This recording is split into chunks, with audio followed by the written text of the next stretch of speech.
Continuando nossos estudos sobre filosofia em tempos de pandemia, quero nessa edição discutir com vocês um pouquinho sobre o idealismo alemão.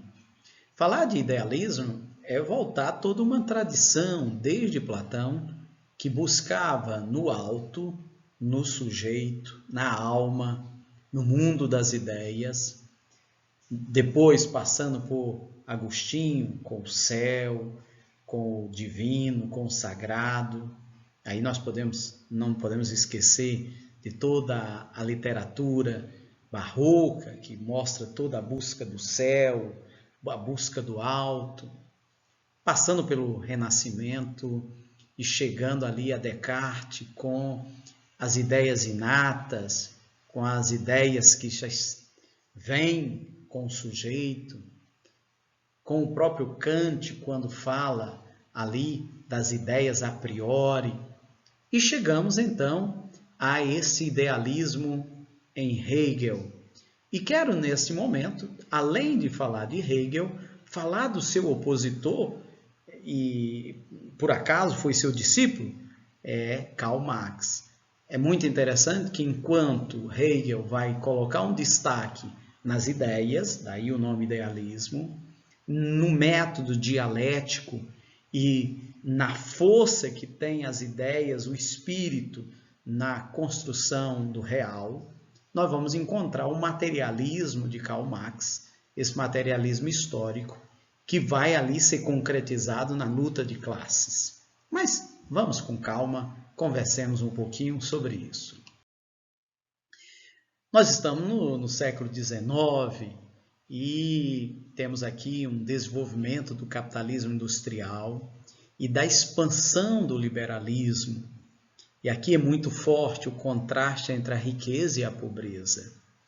E um dos autores que discute essas contradições deste tempo e o desafio, e os desafios de igualdade e liberdade que estavam no século XVIII é Tocqueville.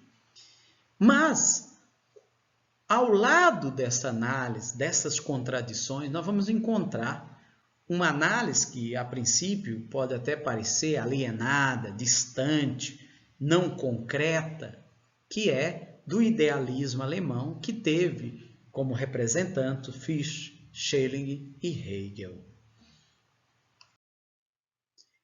Hegel vai trabalhar esse idealismo dialético.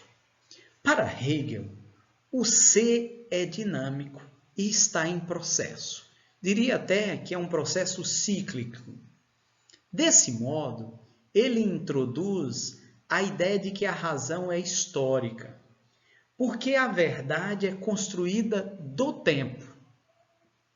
Hegel, então, vai recorrer à lógica dialética, que se baseia no princípio da contradição, e aí é o que nós chamamos de afirmação, ou seja, a tese, e toda tese vai encontrar uma antítese, ou seja, uma negação, que será superada por uma síntese, que é a superação da contradição. Ora, o que Hegel vai dizer? Que quando isso ocorre, volta o processo novamente. A síntese se transforma numa tese. E aí vai surgir uma outra antítese e assim por diante. Então ele vai dizer que esse processo histórico, ele tem essa construção no espírito, nas ideias, por isso o nome de idealista. Ora, na dialética hegeliana, que é idealista, por quê? Porque para Hegel a razão é o próprio tecido real e do pensamento. O espírito, segundo Hegel, ele se manifesta em 3 momentos: no subjetivo, no individual. Depois, no objetivo, no mundo da cultura, do direito, dos costumes, da moral. E que vai ser superado pelo espírito absoluto, na arte, na religião, na filosofia.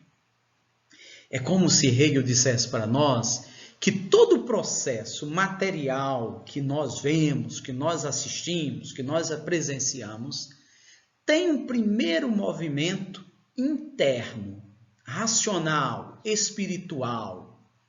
E esse processo, ele é dinâmico quando ele sai do indivíduo, passa pelas relações coletivas e ganha força, ganha uma formatação nos símbolos.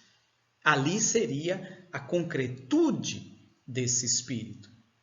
Então Hegel, ele se opõe ao contratualismo, ali o contratualismo de Hobbes, de Locke, de Rousseau, porque para ele o Estado representa a unidade final, a síntese que supera as contradições.